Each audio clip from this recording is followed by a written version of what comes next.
Yo, homies, welcome back to the Roundtable, brought to you in part by Checkmate Industries and, of course, Red Bull. Oh, I need to start my wizard stick too, Daniel. That's so sick. Holy shit.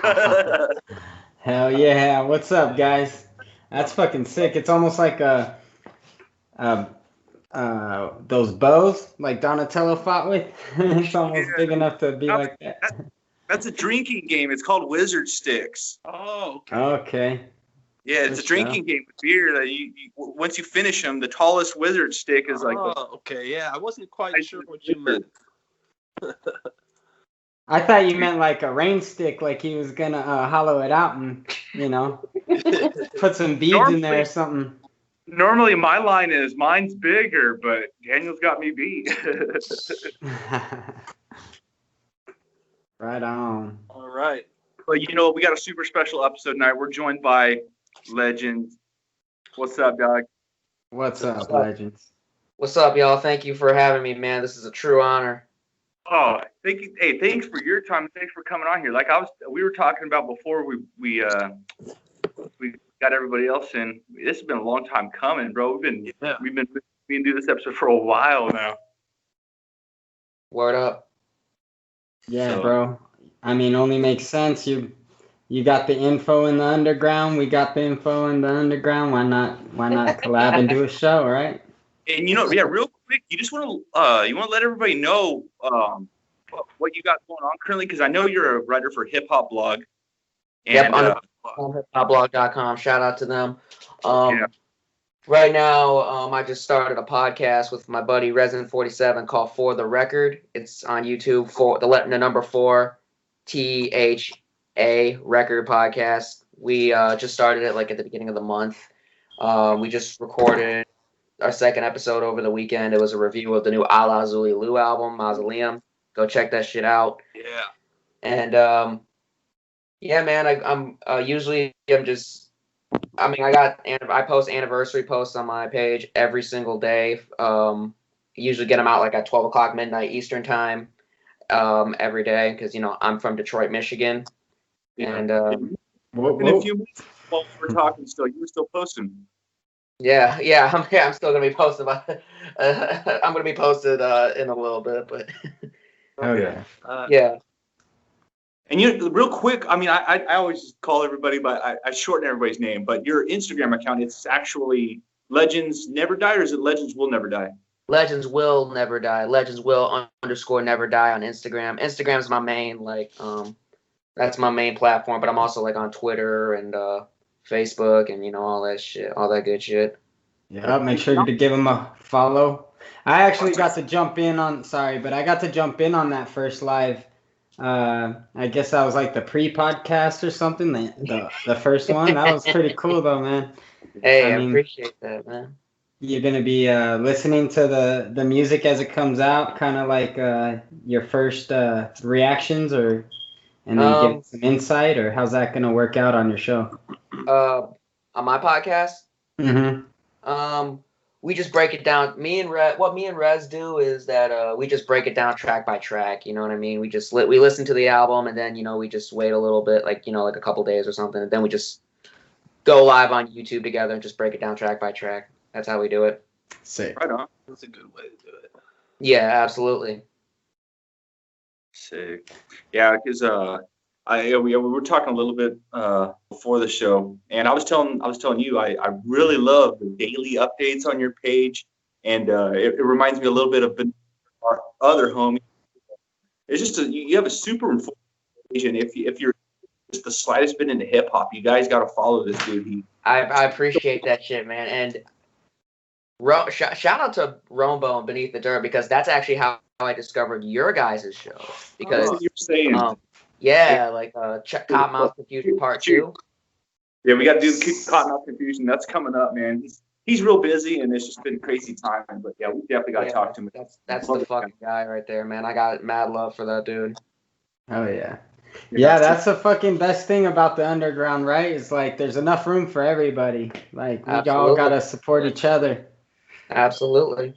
And it's more of like a quality versus quantity kind of thing. Like I just noticed, like the underground nowadays, it's just like if it's like pretty much if you're in the underground at all, like you got like a lot of heart and soul in whatever you're doing. So it transpires and it comes across in people's, just like I was telling you about your platform. Like you and the homie, you guys are just like a wealth of information, and it's like it's cool having like almost like a hip hop news like page that you could follow like that, which isn't all full of ads and everything. It's just like your own passion and your own research, and it's not just a bunch of like gimmicky paid ads and shit. So I appreciate what you do. Hey, likewise, man. That means a lot. That's Thanks. what's up. But I guess right now is a good time to touch on unfortunate event this past week. We lost Saint Dog. And Yep. yeah, R.I.P. buddy. rest in peace to Saint Dog, Definitely man. a huge loss to the scene that we all grew up, loving and admiring. So Of course, man. I've been listening to Now I Lay Me like fucking crazy because of that shit, man. I'm like, I'll tell you how I discovered the news real quick. Sorry to cut you off, but I'll tell you how I reacted to the news of Saint Dog's death. I got home from my 9 to 5. I was just chilling for a couple minutes, and then next thing you know, I log on to Instagram, and then like they just put up that post. Saint Dog's management put up that post saying rest in peace to Saint Dog, and my heart fucking sank, man. Like I couldn't believe it. I was like, what the fuck? yeah. Dude, we actually knew a little bit before that. Somebody pretty close had reached out to us and let us know. And we were all talking, and we didn't even know if it was real. We didn't want to post anything to the internet. We didn't see anything posted. So when we did see it posted just a few hours later, and when everybody else did, man, it was just like confirmation for us finally, and it was just like terrible. Like, fuck, dude. Yeah, when it got to our group chat, I was just coming back from lunch to work, and let me tell you, like my work mood, like everything fucking sucked after that, and that was all I could think about. I was fucking tripping hard. Word. I had to put my phone down and just sit back for a second. Just. Yeah, man. I feel like we were just starting to get back to like the roots.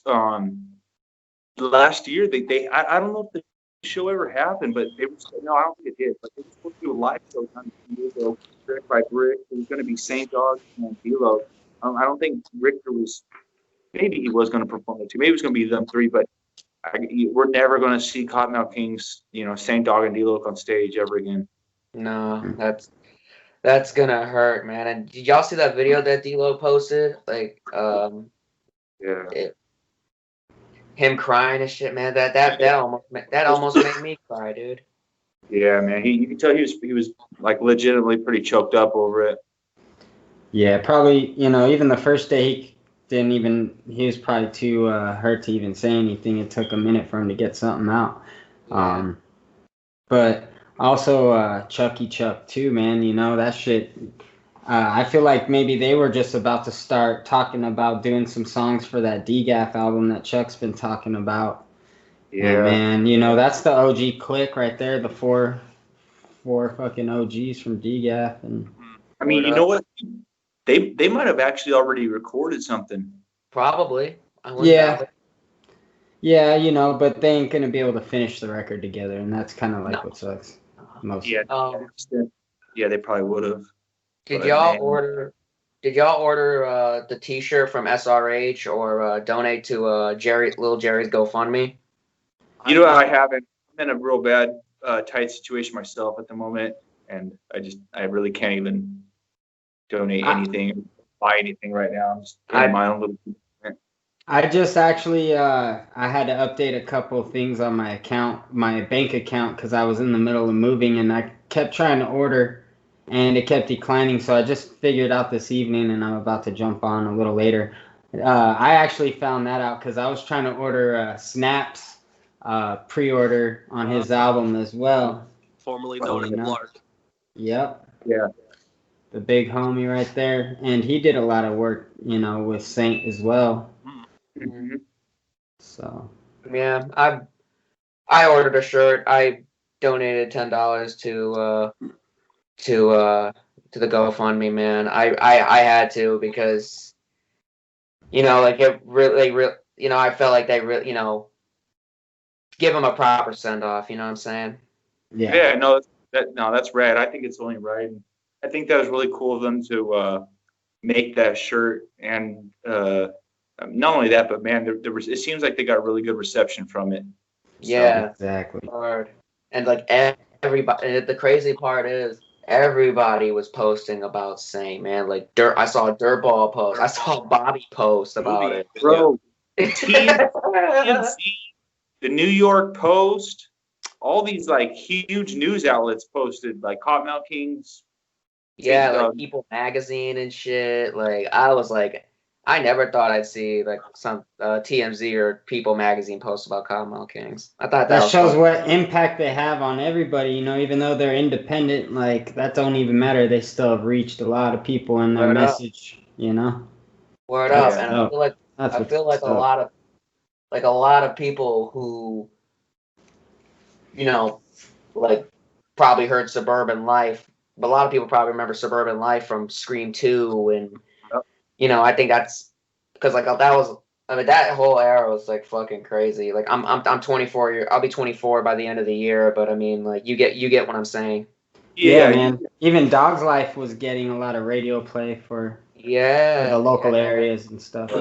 Yeah, like I'm pretty sure a lot of I'm pretty sure like a lot of people like I'll remember those two songs, but I mean but yeah, man, it's fucking crazy to think like it just goes to show the impact Saint Dog had on hip hop as a whole, you know what I mean? Exactly. Now, kind of Saint Dog related. Like I know you're not a super huge Cottonmouth King fan, but clearly you're aware of them. Like how did you hear about Cottonmouth King? Okay, so let me just say that, like I said, I'm from Detroit, Michigan. Yeah. You know what I mean? So, like, growing up, like, you had, like, them doing songs with, like, ICP and Twisted. They did songs with fucking, Cottonmouth Kings did songs with Tech Nine, ICP, Twisted. And like I said, Tech Nine, because, I'm a big Tech Nine fan. Tech Nine's Strange. That's what's up, homie. Hell yeah. How I love them. And like Cottonmouth Kings, like, I'm talking like Pumpkin Carver and that song they did with Head P on Killer, you know what I'm talking about. Oh yeah. Riding the Whip. Wind Me Up? Yep, Riding the Whip by Blaze. So, hearing those features and shit, that had me I checked the first Cottonmouth Kings album I ever listened to was Rolling Stone, as cliche as that may sound, but yeah, I thought, damn, this album is fucking great. Like, like 420, Tangerine Sky, Zero Tolerance, you know what I mean? Oh, yeah. And Subnoise Rats, and like, okay, so you like the rip hop vibes. Brought to you by the stoners that care. But then I checked out Royal Highness, and then I heard Saint Dog on that, and I was just like, damn, this dude is ill. Mm-hmm. Like he was Saint Dog was like slaughtering track by track by track, like by the throat, man. And like, and I mean, yeah, like they did. I mean, yes, there were a lot of Cottonmouth albums without Saint Dog. Like I said, Rolling Stone, and I like the Green album quite a bit too, and Hidden Stash 2, High Society, and like even Mile High. I like Mile High. And Saint Dog was on that album, like Mr. Cali Man, that Royal Family EP. You know what I mean? Yeah. Don't forget that Royal Family EP. Yeah. Was Saint. Yeah. Man, and the Hidden Stash, the first Hidden Stash, every day, man, that song hits me so hard. That album right there, he had a bunch of songs that he basically was responsible for like 95% of the song, what's the one where anywhere that you venture, all talking about Placentia and all that. Like he was rapping the whole song. He, Daddy X had a little bit in there and stuff. Yeah, It was all Saint. Yeah. Exactly. Yeah, I actually have Hidden Stash on CD. I have quite a few of their albums on CD. I don't have like like I said, I'm 24. Like I can't, and with like money and shit, I can't buy like every album in the fucking world. You know what I mean? For sure. But Man, you know what? That song Frontline. Fly rhymes, high times, suburban noise. Man, that whole dirt slang feel, like he invented that whole sound right there, and they had it like, obviously they kind of ditched it once he broke away for the albums after that. But man, that was a unique sound right there, man. That pimp twist, like, man. That being said, I think everybody secretly wanted them to go back to that sound. You know? I know. Yeah. I know. Ron was saying he wished they could go back to that sound, and Yeah. I feel like we kind of got that on Kingdom Come. Like, yeah. And this is just my personal opinion. I think Kingdom Come was okay. Like, I mean, if you took all the songs with Richter and just put it on an EP, I feel like it would have been more well received. That's just my personal opinion, but Call it King Spade, you mean? Yeah. I'm super critical of them, but you know what? I think I say, given the circumstances, I think Kingdom Come's almost a masterpiece. And Really? Right. Because not to mention, like, go ahead. No, go ahead.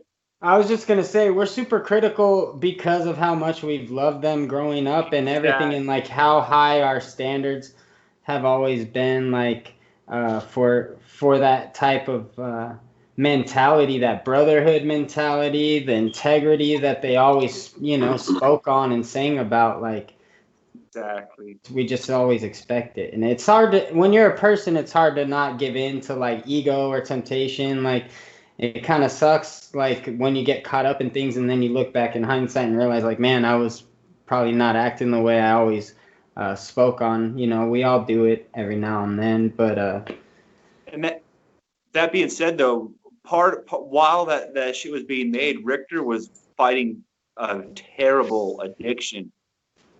I honestly think Kingdom Come might have saved that guy's life. Yes. Yeah. I can. Yep. Everybody kind of rallying around and getting him to the studio, getting him to record that. Just some other stuff that we heard. We don't need to get into it too personal. Right. Man. Richter, clearly Saint was in a transition phase. Who knows what demons he was battling at the time. Right. It's just, I don't know, man. I say, given the circumstances, I mean, they didn't even have the normal producers. Mm-hmm. I say it's a pretty fucking good CD for. Yes. Yeah. I thought it was 50-50. I mean, like, I don't, you know what I mean? Like, I don't hate it, but I don't love it. No. I mean, I don't hold it up to really too many of the other CDs, but it's in a category of its own, I guess. Definitely unique. Yep. It's worth listening to, and it's, you know what? I say it's one of the most sought after KMK CDs. I don't get without a fucking doubt. More messages about that, and more people want to buy Kingdom Come and my Judge D Judgment Day CD than any other thing I have. Yeah, I saw you post up that CD. I'm like, how the fuck did he get that? Like, you motherfucker. Oh, bro, I've had that CD for like 16 or 17 years. I bought that at a concert when I was like 14 years old. No, I'm talking about Kingdom Come. Oh, okay. Oh, yeah. Lots of emails. I did get it from Will Mosley. They finally did mail it to me, but it was after. Luckily, I know some of the right people, and I think they spoke to him. I don't know. It got somehow though, but something needs to be done about Kingdom Come. Will needs to quit playing around, especially now that Saint has passed. Playing games, fooling around with the music. The guy's music meant everything to him. Word. Word up. I wholeheartedly agree with that. Will's been teasing this, what is it, the Kingdom Come International Edition? Yeah. Unreleased tracks? I think somebody mentioned that to me. Something needs to be done. We need, like, it's like a deluxe Kingdom Come, like the definitive edition, and I think Will needs to work out some kind of deal with Kevin Zinger and Sub Noise, and they need to get that repressed. Maybe make some other minor changes to it. I don't know what the problem is, but something needs to be done to give Saint a proper usable setting. I remember Zinger was saying about Kingdom Come being repressed on Suburban Noise. I would love for that to happen. I think Will needs to reach out to him and fucking. I agree with you wholeheartedly. Yeah, we need that for one. We need some kind of physical reissue. But then see what else is out there. See what else is out there. What other material Saint has left over. We'll see what Donnie the DRP has left over from the Bozo Shout set. out to DRP, by the way. Hell yeah, homie's dope possible. ass fucking dude. Shout out Force 5. We could have a what's the word? Yeah, a lot of people over there at Force 5 are like mad dope, like Scribble and. That was awesome what DRP did for Saint with Bozo, putting that out for him, doing all that. Yeah, that's a good album too. What are your thoughts on Bozo? Okay, so I was just telling Jordan about this before the show. I'll tell her right now. So like undergroundhiphopblog.com, we've done shit for Mad Child. We interviewed Richter, but like I thought, since they're so close to Mad Child and with they did a mic session with Whitney Payton before her album came out, and like like I said, we're interviewing Richter years back. I figured, you know what? Why don't I was talking, I'm like, why don't we continue to build with Suburban Noise? So that's how they got Obnoxious to do a mic session for them over the summer. And what I think what really started it all leads back to Bozo. James of Suburban Noise, shout out to James. He reached out to me and he said on Facebook, and he said, hey, can you review St. Dog's Bozo for undergroundhiphopblog.com? And personally, I was just like, mind blown. I was like, wow, just you reaching out to me for this? Was this the first ever review done for the album? Probably. I wouldn't be surprised. I remember that going around. I wouldn't be surprised. Right. But That was. Yeah.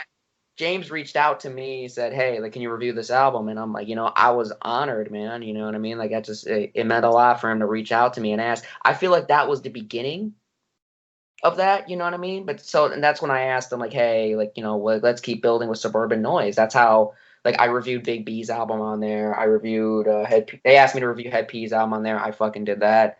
I reviewed Mickey Avalon's new album on there.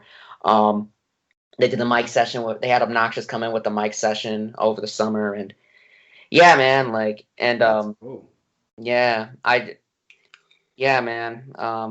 So yeah, man, it just meant a lot for James to reach out to me like that. It really meant the world to me, and I gave it a positive review. I think I gave it like a 7 because I review hundreds and hundreds of shit. So, but I'm glad I gave Saint his flowers while he was still here. You know what I mean?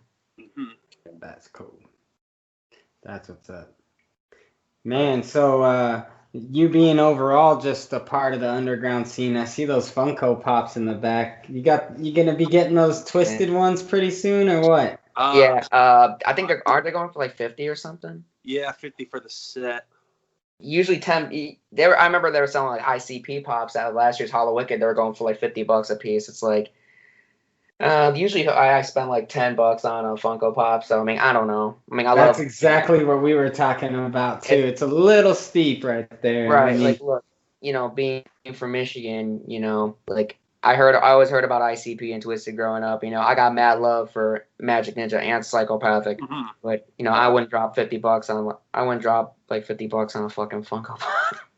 I mean, maybe the set that's kind of cool, but yeah, one individual one especially, like, I mean, I know they got an exclusive following, and like that would probably be a super limited Funko Pop, considering like even though all of them are limited, like that would be probably even more so. But hey, man, you got to be in a pretty good position to just be throwing away cash like that, Word. Straight up. It's got to be like your thing. Fuck. Yeah, I'm not knocking like anyone that gets them or nothing, but like it's just not always everybody's priority, you know. Not, $50 a bit steep. that's what I mean. It's like $50. Like to me right now is a lot. Because where before it was such a big deal, but it's like We're in I got a lot. pandemic here, bro. Yeah, I mean, yeah, I don't want to get too deep into that. I might get them. I got the first Twisted action figure ever made in 2005. You know that one?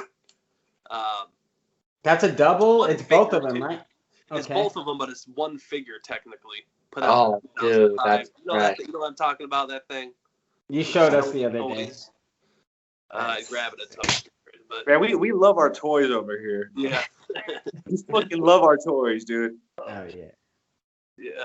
You guys see they're bringing back G.I. Joe, not the 12-inch figurines, but like the ones from the 80s, like the Really? More mobile, the action ones? That's dope, man. They're bringing Hasbro is bringing them back for they're going to come back this holiday season. I think they're supposed to actually drop sometime this month or maybe next month. But they're doing the full Cobra Force and the full G.I. Joes, all reissues, same blister packaging. It's going to be like a full reissue, like really good. It's supposed to be. That's badass. That's awesome. I plan on Those are probably some of my favorite toys growing up. Were those type of action figures, like between that and the Thundercats were the two. I didn't have no Thundercats. Damn, dog. I watched the show.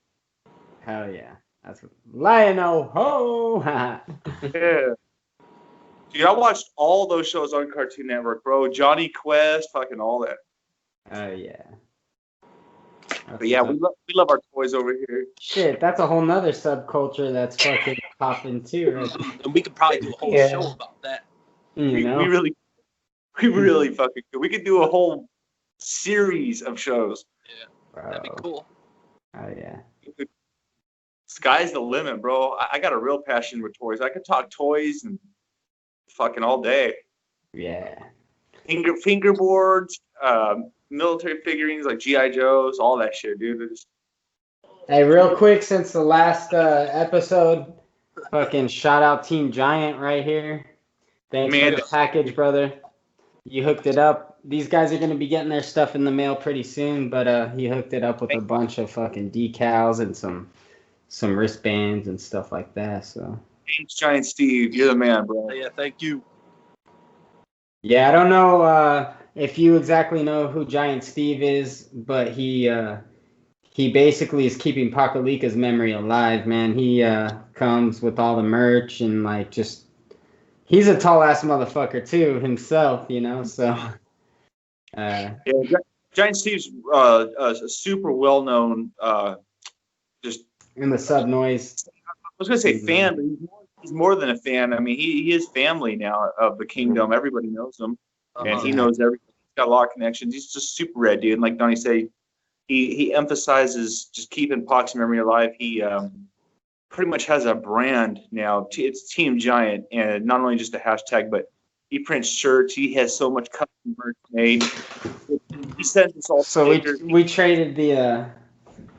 You know, he has one of these over there, but oh, that's fresh. Team Saint. I thought it said Team Giant. Team Pac right there. I thought it said Team Saint for a minute. I'm blind. Hey, that's a new hashtag though. Yeah, I'm blind as fuck. But no, I'm kidding. But no, yeah, I think I've heard his name, Giant Steve's name on this show before. I watched the episodes with Zinger and Chucky and but I was talking to somebody on Instagram last week about Saint Dog's death. Someone mentioned, compare this to Pakalika's death. And personally, I think this is way more. This pill is like tougher to swallow than Pakalika's death. Yeah, I would say so because like more people that weren't like still following Cottonmouth Kings. It's easier to forget Pakalika when you're not like a Cottonmouth King fan, like only about them, or if you like went to their shows. But like, yeah, like you said, like if you listen to Royal Highness, or if you grew up of that era, you automatically heard Saint Dog. You knew his name, you knew the voice. As for Pakalika, kind of is easier to slide under the radar. Where you You never would saw. have had to gone to the shows back in the day and seen him doing his whole hydromechanics and all that stuff, you know, to be able to get. Unfortunately, Yeah. I've never got to see Cottonmouth live, And unfortunately. the majority of the fans nowadays probably haven't, especially from the OG era when they were really in their prime, you know, like Yeah. top of the game. Yeah. And the dirt calls. Donnie, you and me probably like caught the tail end of that because just our ages, being in our early 30s, like we were 14, 15, we were young going to these shows, but that was the tail end of when everything was still big like that. And when it was like, you know, like 02, 03, 04, 05, and it's like, man, like we kind of caught the tail end of that. And it's like you said, a lot of these fans nowadays that listen, like they didn't never even had the opportunity. They weren't even Exactly. Yeah, fucked up. Yeah, you know, I mean, my first show was at the Key Club. It's closed now. I think that one was in '01, and it was in all ages. So I went to like 2 before I was actually of age, you know, 18 and allowed to go into the big shows and all that. And that back then, that was 2000, 2001 when I started going to the shows, you know. Dude, So they'd already been around a little bit. That was like their favorite one to play, I guess. Yeah, man. Yeah. Dude, standing room only, and fucking the whole place would become the pit. Shout out to Loyalty. I know Homeboy was in there as well. That's dope. Gotten to know Homie a little bit lately over the last few months. And Yeah, actually, I kind of think, like, I remember definitely seeing him at the crowds when I was at, like, the Cypress Hill Harvest, not the Smokeout, but I did go to the Harvest one year. And that was a sick ass show. Fucking Pakalika was up there doing he had his signature beat, you know, the one.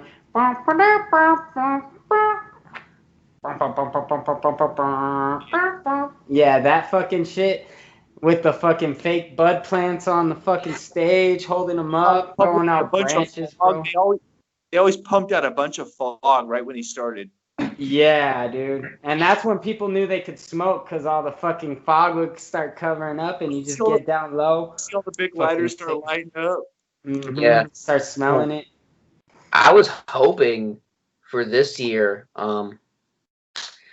So, okay, before COVID happened, I was planning on going to the gathering of the Juggalos.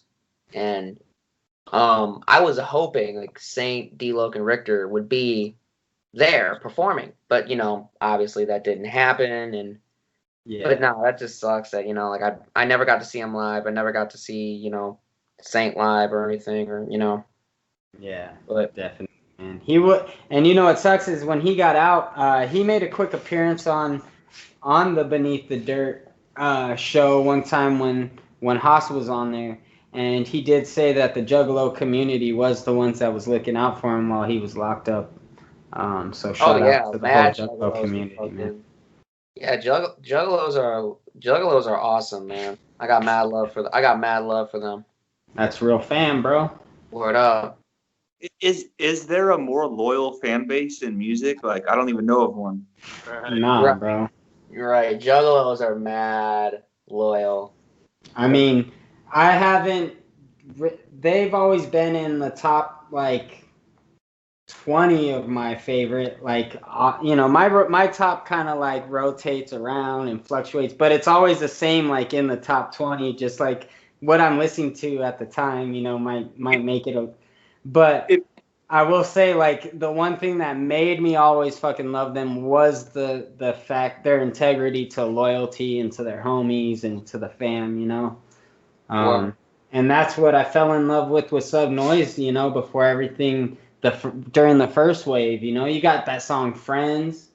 And that just is such a genuine song. Like, you know, like, if that song ever came on and they were all at, like, Saint's fucking funeral right now, I bet you every one of them would just look at each other and put the BS aside for 5 minutes and just, like, be there for each other, I bet. Because that song right there, man, that taught me such a lesson on bonds and friendship. Like, That's what you always want out of your friends, you know, something that you could put your life in someone's hands and like trust them with it, and like Word.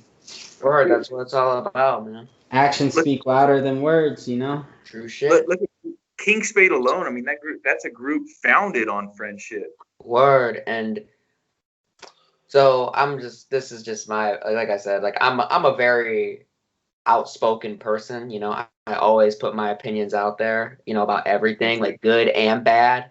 Yeah. Something people love me for, something people hate me for. I don't care, you know, but it is I what respect, it is. I respect the honesty. We don't have to agree. We can agree to disagree. Right. Yep. But I feel like, I feel like Logan Richter should focus more on King Spade. I agree. You know what? I here's my theory. I think they would. I think the one reason they're using the Cottonmouth King name, it's so that they can use that logo. I think that logo is just too well known. I think they know. Yeah. Yeah. It's the marketing. You know. But yeah, I mean, unless you know Logan Rick can get like a lot, like, you know, like Daddy X back or, you know, whatever, but that'll never happen. Besides, whenever KMK was together and you could always count on a KMK fucking album to still come out, I always rooted for a fucking King Spade album to drop because it was so fucking true to hip hop. Like, you still want to hear the rip hop and like all the reggae style and everything, but when you know that Loke and Richter are gonna get together and drop some fucking lyrics that are intense and gonna raise your fucking adrenaline, like that fucking Who We. Fuck, dude, when that song came really back, is a good song. Oh my god, dude, I get chills just thinking of the first time I heard it. Like, man, I was like, these guys are fucking back, dude. This is intense. I had that shit on repeat. Yeah. Dude, those first two King Spade albums are fucking amazing. Like borderline classics in my opinion. Oh yeah. You know, great point, Donnie. When you were talking a few minutes ago about how, like, you know, you listen to the same music, it just changes. And for me, I almost listen to music seasonally. Like, over here in Southern California, during the hot ass summer, I'm listening to some fucking Two Rude, some Sublime. You know, when it's wintertime, I'm going up to Mountain High, I'm snowboarding, I'm playing strictly hip hop. Like, I'm not playing nothing else, no reggae, no ska. It's all hip hop, and that's when like King Spade would come in hand. You know. Hell yeah. Fuck yeah, that makes sense.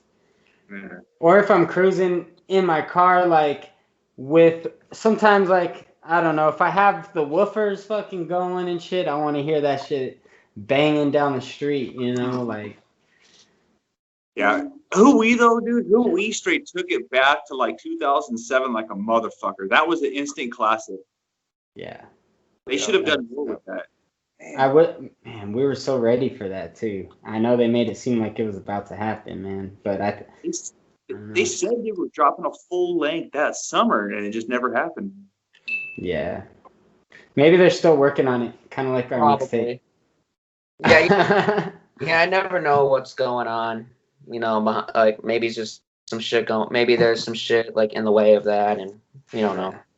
Yeah, it's good to see Richter in a good place with his homies out there in Oklahoma. You know, Hopper and Big Schmo, and that's wonderful to see. Dude, those farm pictures look so fucking sick. Dude, those buds the colas were huge. Yeah. Now they got the Richter blessing. Hell yeah. Looks like he's still out there. Yeah. Yeah. Probably is. What's that? They're at Tegrity Farms. Tegrity. Yeah, you gotta have Tegrity.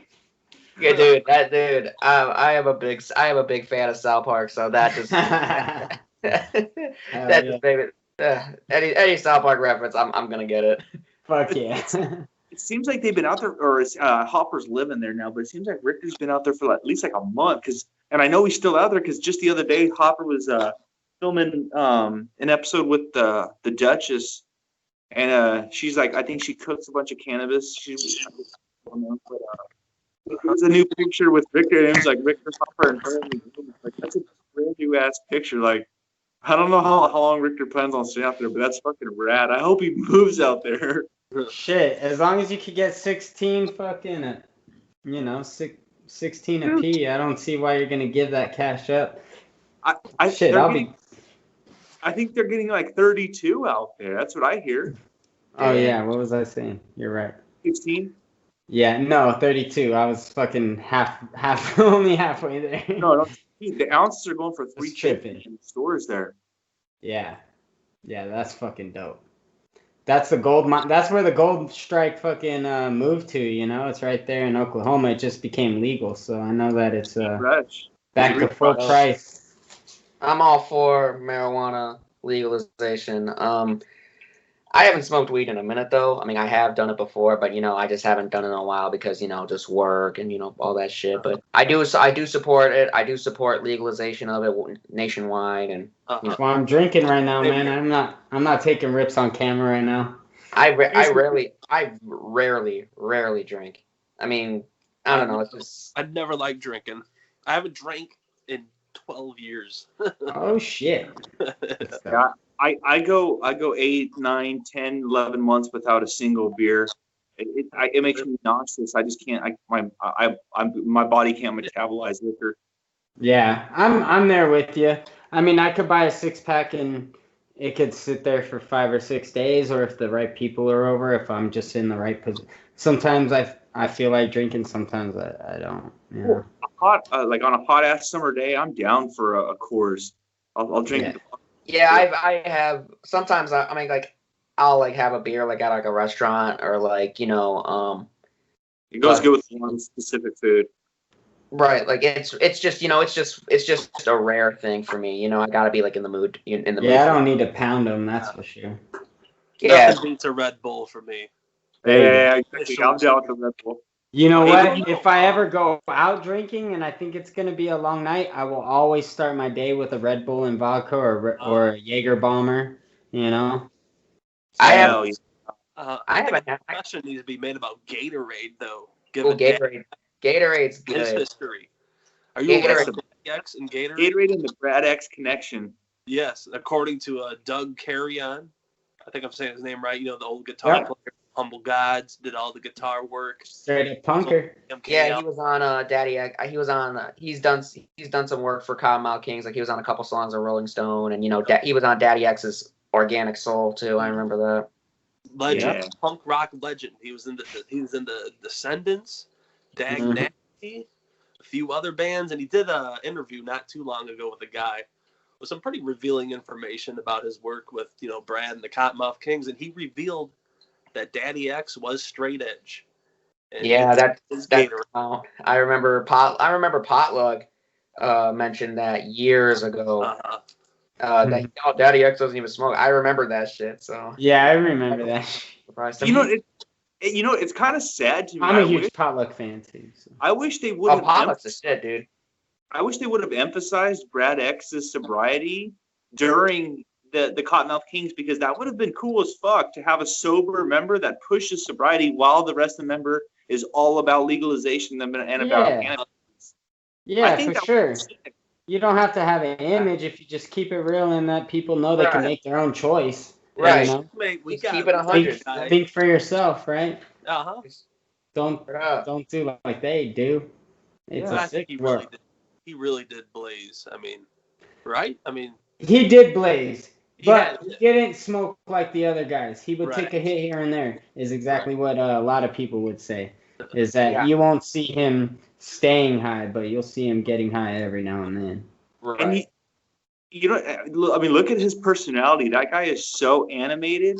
He doesn't seem like the person who would want to smoke weed anyways. Like I would think he'd want to do some coke or some pills, like an upper, like. Yeah, I'm good on all that shit. I hear you, but each their own though.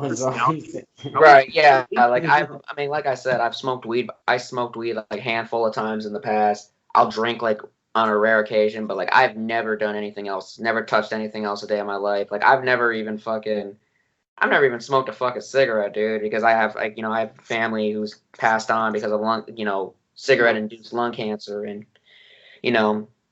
Yep. I used to throw my parents' cigarettes away. I never started smoking. Hey, Legend, real quick, since I mentioned integrity earlier, how you feel about Mendo Dope? Mendo Dope. Go.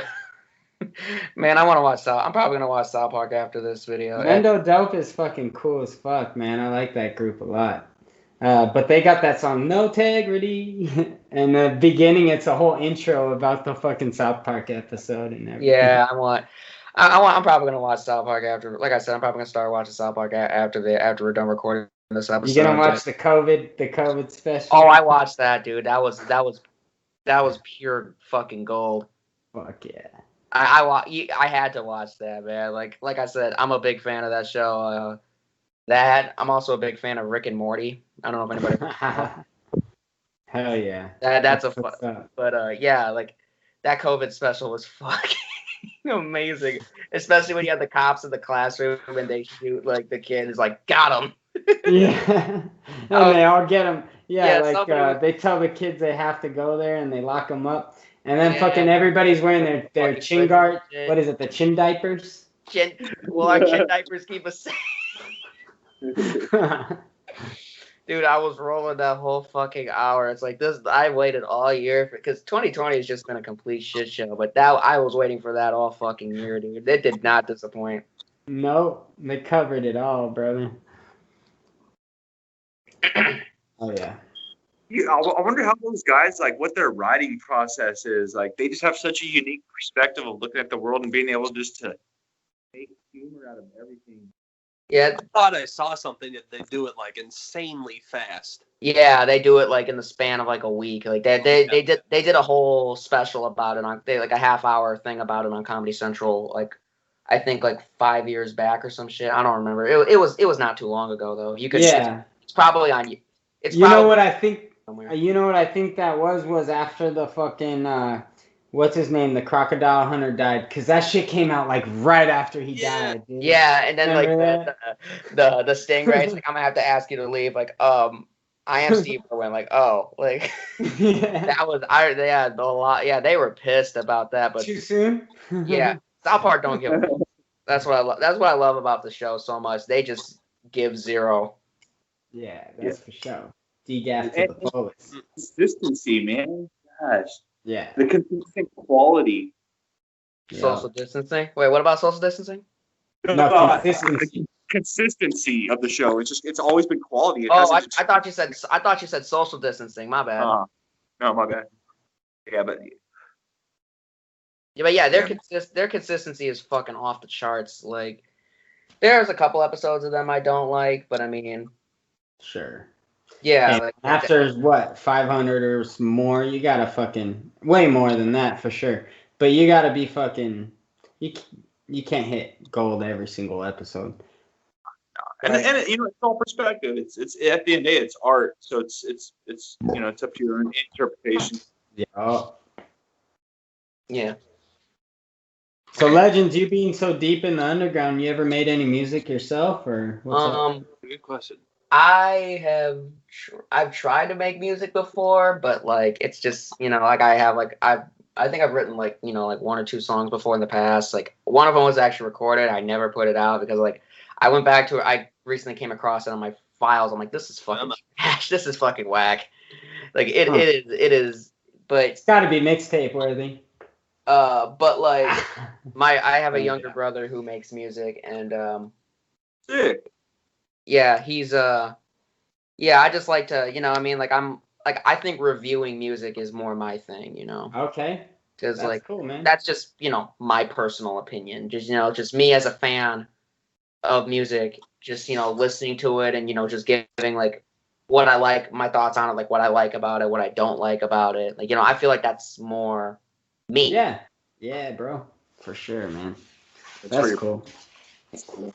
Right, yeah. If you don't force yourself, don't force yourself to do something if you don't want to do it. If if you feel like, you know, this isn't for me. Yeah, man. And even if you just wrote and you never record, like if that was something that you, if you liked what you wrote, man, and you expressed what you want, that's your personal, you know, little thing there. You can be your own worst critic, man. Yeah. Yeah, that's exactly. Yeah, man. Well, it looks like we're almost right about an hour. I guess this is been a pretty good episode. I guess Word. You get a chance to check out our SoundCloud? Or Youth One's got a lot of shit on his. Yeah, He's got like 2 or 3. Your guys' SoundCloud? Yeah. No, to be honest, I haven't gotten a chance to listen to it yet because I get people. I mean, like I said, I have a day job and shit, and I just listen to review music on my own time. When I may have the time for it, and I even get like emails. I have my own email for people send me shit all the time. So I mean, you know what I mean. Like I'm just trying to go through it all one by one. Oh, yeah. You're only one dude.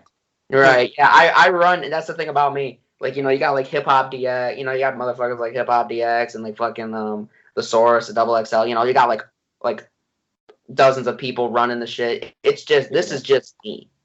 Yeah. Oh yeah. Like I am one fucking person. Like I'm trying. Like I run everything all by myself. I'm independent. Like I've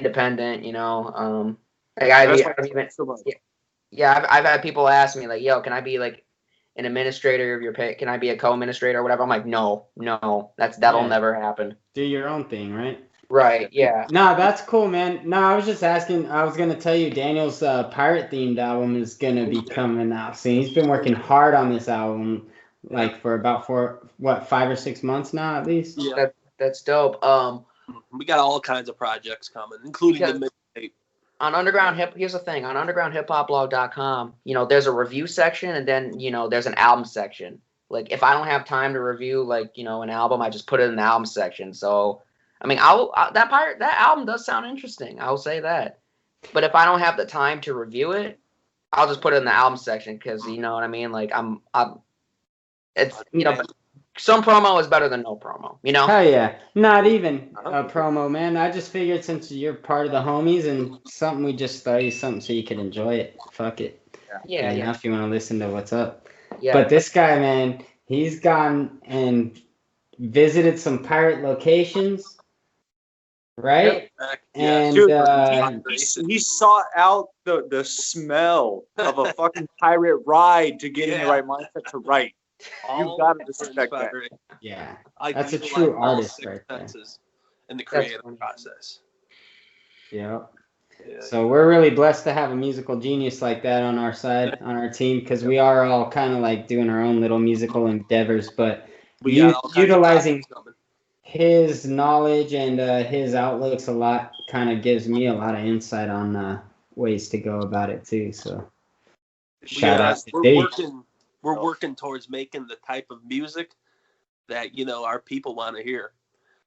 We don't want to jock the Cottonmouth Kings, or exactly. No, I totally get that. Right, because trying to be like Kuma Guy, which I admit I've tried to kind of mimic his sound, it's just impossible and a waste of time. So we got to try to do our own thing, get our own sound. Yeah, man. Will appeal to our people. That's the thing about music, man. Like, be yourself, man. Don't force yourself to sound like another person. We like to touch on our inspirations with our own unique style. Yeah, everybody takes. I say this to people all the time. People always take something from their influences. Like Suicide Boys takes shit from 3 6 Mafia, but they put their own spin on it. Like, you know what I mean? Like, if you're an artist and you say like I have never taken anything from my influences, you are a fucking liar. Yeah. Like, yeah. Like there's no completely tasteless. Right. Like people we're always artists are always influenced by someone or like an artist, like a rapper or like artist singer. There's times when I'll be writing, I'll be like, man, I could hear Crooked spitting this right now, or I could hear Tech like double timing this. Yeah, shit, both really. those dudes are dropping. Both those dudes are about to drop EPs this weekend. Fuck yeah, bro. I'll check. I always check for Tech 9, so I mean, I always. I'm both huge fans of Crooked and Tech, man. Those are two lyricists in my top 5 of all time. Crook is super, super underrated. It's not even funny. Like he put out an EP. He put out that Hard EP with Joel Ortiz, back on at the end of May. That shit is fire. Hell yeah. Fuck yeah. And he was doing all the weeklies last year and everything. Yeah, those weeklies, I mean, I didn't catch every single one of them, but I mean, like. I was. He's like the South Park of lyricism, man. He's staying current on topics. Yeah, but here's the thing, though. I liked about the weeklies, I liked the idea behind it. I thought the idea was really unique, and he managed to pull it off really well. It's hard to write something every week, man. Right. And I commend him for that. So right now they got the Halloween contest. Broken Complex has a Halloween contest right now. Really? 16 bars. You download one of their beats, purchase it online, download the beats, and submit your 16 bars. We got to get one of their beats. Uh-huh. Yeah, I know we were talking earlier, but it's got to be one of those 3 beats. So you submit that, and then they rate their stuff, and then they got 3 top prizes. But the main thing that I was going to get about on that is you only have from the 19th to the 30th to write your bars, and thousands of people are going to be entering, and if you're going to be recognized, you got to be able to write a dope ass verse in just 10, 11 days. So right. I like that though, man. I like pressure. Like Wait a minute, Jordan. Did that hat say TMC? Oh yeah, dog. This is I bought this fucking maybe Thanksgiving of 2017, I think 2018. This is Marathon right here. Yeah, I was gonna say, like, yo, that's fucking fresh. That man, like, I love Nipsey Hussle, man. So, yeah, dude, he came to Riverside in 2011, and I'm not really much of like a fanboy. I'm not really like it's different. Like, I have no problem supporting groups financially. I'm not the type of guy at this age to go up to another man. It's hard. It's difficult for me to be another fan of another man's work. I'm almost more into what I do than anything else, as conceited as that sounds. But anyways, I had to go meet Nipsey Hussle and just tell him how much that song Bigger Than Life at the very end. It's a hidden track on the Marathon mixtape, the first one. But I to a man, and I was like so personal. And I was just telling him about how much that track meant to me. And he was just real personal. He was like asking me my name and just asking me a little bit about myself. And you could just tell like he was just so good at communication. He made you feel important to you, and speaking just to like a nobody. But man, that's fresh. I saw your pictures. That's fucking lucky, man. Because rest in peace, Nipsey as well, bro. Yeah, man. I fucked with Nipsey, man. That Crenshaw mixtape, Victory Lap, and unfortunately, I never got to meet him. But I mean, I will say this: I have been to Los Angeles twice, 2017 and then August 2019. I will say, next time you're out, let us know, or if you come to Vegas, hit us up. Of course, I get a lot. I know a lot of people out in LA, but when I went last year, I stopped by the Marathon store and just went to go pay my respects. I've never been there. I got this hat online. Oh, dude, it's cool. I mean, I didn't go inside because it was closed. The store itself was closed, but I got to stand out there for a little bit and just pay my respects to him. I think it's closed permanently now. I don't think they're ever going to open it again. Yeah, probably not, honestly, but. It's crazy how I found out about that guy, dude. I went to a Currency concert in 2010. Oh, I love Currency, dude. Currency's the shit. Oh, dude, it was so good. This was 2010, so this was right after he dropped the Pilot Talk 1 and 2. Ooh, classics. This was the Smokers Club concert. He had that song Flying Iron. He had that dude come out. I forget his name now, but it was a great concert. But you know what? Nipsey Hussle opened for him, and I never really. He was playing Hustle. He performed Hustle in the House. He was throwing out those T-shirts. The Hustle Way. That was my favorite song I heard live. Dude, I went home and I was while at that show, I was like, dude, I'm a Nipsey Hussle fan now. I'm like, I don't even know who this dude is, but this dude is so fucking real. Yeah. I didn't even care about what Currency came on. He was cool as fuck, but I was like, when I went home, I was downloading the Marathon because he just released it. That's dope. I saw Currency, I think 2018 maybe, but yeah, Currency puts on a fucking amazing show. He's great. Oh, he's such a great. That dude puts it fucking.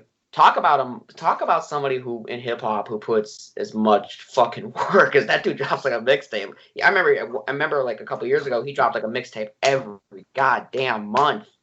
You know what? Dude, a whole fucking. That dude. He's done well for himself, but now you can tell he's really rich now. But for like 10, 15 years straight, that dude just hustled in the underground, hustled. Yeah, he was signed. I remember he was signed in. I mean, I know he was signed in No Limit. I know he was on Young Money, Cash Money for a little bit. They didn't do fucking late. So he was just like, you know what? Fuck. He was just like, fuck this. I'm gonna do this myself. And then look where he's at now, man. Like And you know, even back in the day when him and Wiz Khalifa did that How Fly mixtape. That's a good mixtape. Yes, that is an amazing Drunk Dialing. That's a dope song. Currency and Wiz always bring the best out of each other, man. They really do. And they even put out a collab album like 2009, like last year. I listened to a little bit of that. It was okay, but I'm more into that real 2009 shit, like that Drunk Dialing. That song is so good. That How Fly mixtape. If you haven't heard that, that's a good mixtape. It's feel good music. You know? It is, dude. It is. That's one of the best That's like. I mean, they've done a lot of collaborative projects. Like I remember they put out that EP like in 2013. It was the same day as I think Snoop Dogg's reggae album dropped on the same day. I could be wrong, but they put out a lot of collab projects together. But I feel like How Fly like epitomizes their chemistry, personally. Fuck yeah. Because it'd be hard to top that. You're right. Good luck. Right. Like you said, they bring out the blows on each other. Word up. Yeah, man. We go on for hours and hours. We better cut this episode while we're at it. We're gonna have to do a part 2, I guess, because Shout out Sir Jerry to the Underground Life. Yeah, shout out to the homie Jerry. If you guys don't know, that's the fucking merch brand right there that we support to the fullest right now. Mm-hmm. Fucking Sir Jerry's, what's up, bro? He's got quality. Sponsor right now. Yep. Yeah, so man. He's got sick ass merch though. If you undergroundlife.cali, right? Isn't there an underscore in there? Is it a dot or an underscore? Underground_life_life.cali. Or sir.jerry. Okay. Yeah. And then Legends website, Underground. Yep. I have my own website, legendswillneverdie.wordpress.com. That's where I write my own, because like I do mainstream reviews on my own, platform. Like, because I write for undergroundhiphopblog.com. Yeah. I help their I'm writing for their platform, but at the same time I have a platform of my own. You know what I mean? Exactly. Heck yeah. Yeah. I definitely have been following you on the Instagram for the last few months. We've been kind of following each other. Thank you. Also watching your lives, and then now gonna have to catch up on your blog, bro, for sure. Appreciate that. I gotta catch up on the personal now. I know you definitely have a wide, very broad knowledge or understanding of the spectrum of hip hop. So like anybody into fucking real lyricists and real fucking wanting to support the underground, check this dude out. Like I support underground shit, and I mean the way I look at it, like you can be a fan of both mainstream and underground. I'm just a fan of music as a whole. Exactly. Like, but hey, people love me for mainstream music they get all the fucking chance in the world to be promoted. So like, be able to spread the word to people that fucking work hard and don't get noticed as often. Absolutely. You're doing a good job, bro. Thank you. That means a lot, man. I really appreciate that. Yep, definitely. Cool, man. Well, on that note, hey, thanks for joining us. It looks like we're going to be doing a part 2 here pretty sooner than later. Just let me know, man. I'm honored. Thank you for having me on, man. This is like I said at the top of the show, this is an honor, man. Good to have you, brother, and it's always great talking with you. Likewise. We'll shoot a link to your page in the description. All right, cool. I appreciate that shit. Thanks to Legends Will Never Die joining us. It's been a good episode. Peace. All right, peace. Much love. Out. All right, R.I.P. Saint Dog. Yes. Yeah. R.I.P. R.I.P. Frog. Yeah. Peace.